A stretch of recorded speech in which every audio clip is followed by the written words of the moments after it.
မင်္ဂလာပါဒီနေ့ကျွန်တော်မိတ်ဆွေတို့ဗီဒီယိုလေး share လုပ်ပေးခြင်းတဲ့အကြောင်းအရာတော့ကျွန်တော်ကျောင်းသားကျောင်းသူတွေကိုတနည်းအားဖြင့်တိလာတဲ့လူတွေအတွက်ကိုကျွန်တော်ရည်ရည်ပြီးတော့ဒီဗီဒီယိုတော့ဖြစ်တယ်ဒီဗီဒီယိုကတော့ကျွန်တော်တို့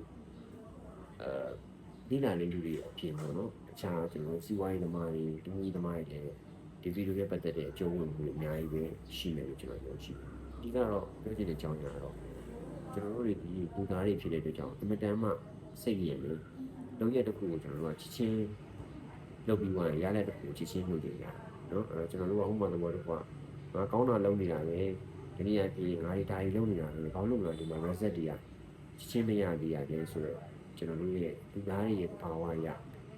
စိတ်လောတဲ့အချင်းဆိုတာလူသားတိုင်းမှာရှိပြီးရင်ကျွန်တော်လည်းပါတယ်နော်အဲ့တော့ဒီနေ့ကျွန်တော်ရဲ့အကြောင်းသားတွေကျွန်တော်ရဲ့မိတ်ဆွေတွေလေ့လာနေတယ်ကျွန်တော်ဒီနေ့အောင်တိုက်တွန်းနေလို့ဆိုကျွန်တော်တို့ရဲ့ဒီအရှင်တစ်ခုလုပ်တဲ့အခါမှာ reaction ဒီအချိန်ကာလတိုင်းတာတစ်ခုဒီစောက်ဖို့လိုအပ်ပါတယ်အဲ့ဒီဥစ္စာကိုကျွန်တော်တို့ကဘယ်လောက်အချိန်ကာလစောက်အောင်မလဲဆိုတာကိုဘယ်လောက်မျှော်လင့်ထားလဲပုံကိုဒီကအချိန်ကာလတိုင်းတာတွေကခွာခြားချက်ရှိတယ်အဲ့တော့ theory တွေရှိရပေါ့နော်ဥပမာ example ပြပြမယ်ဆိုရင်ကျွန်တော်တို့က professional lifestyle ဖြစ်ဖို့အတွက်က3နှစ်ကြာတယ်လို့5နှစ်ကြာတယ်လို့ကျွန်တော်တို့တိုင်းတာရဟာရှိတယ်နောက်တစ်ခါကျလေ့လာတဲ့အခါကျရင်နိုင်ပေါင်း1000လေ့လာရတယ်လို့နော်တနည်းအားဖြင့်လုပ်ငန်းတစ်ခုလုပ်တဲ့အခါကျရင်တည်မြဲဖို့အတွက်ကအနည်းဆုံး5နှစ်6နှစ်လုပ်ပေါ်မယ်ဒီလုပ်ငန်းတည်မြဲရဆိုတော့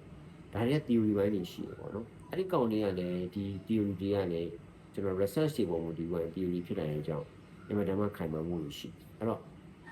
ဒီကဒီနေ့ကျွန်တော် video လေးမှာမိတ်ဆွေတို့ကိုကျွန်တော်ကိုယ်ကလည်းအမြဲတမ်းသတိထားတဲ့ချက်တွေမိတ်ဆွေတို့ share လုပ်ပေးချင်တာကတော့ကျောင်းသားတွေကမှတင်တန်းတက်လိုက်တယ်ဆိုရင်လည်းဒီနေ့တင်တန်းတစ်ခုတက်လိုက်တယ်အဲ့တင်တန်းရဲ့အကျိုးသက်ရောက်မှုဟာ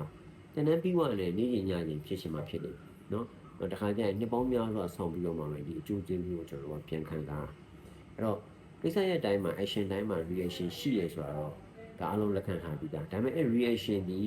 ချက်ချင်းရမှာလားအခုရမှာလားမနေ့ကရမှာလားဆိုတာကျွန်တော်တို့ကကိုပြောလင်းတဲ့အတိုင်းတာကိုမူတည်ပြီးသွားရင်အချိန်ကာလတစ်ခုစောင့်ရတယ်ဆိုတော့မိတ်ဆွေတို့လည်းသိသိချင်းနဲ့ကျွန်တော်လည်းဒါကိုလုံးတင်ထားတာဖြစ်တယ်ကြောင်းဒီဗီဒီယိုလေးမှာဒါလေးလုပ်ပြရဖြစ်ပါတယ်နောက်ဗီဒီယိုမှာကျွန်တော်ပြန်လည်ဆုံတွေ့ပါမယ်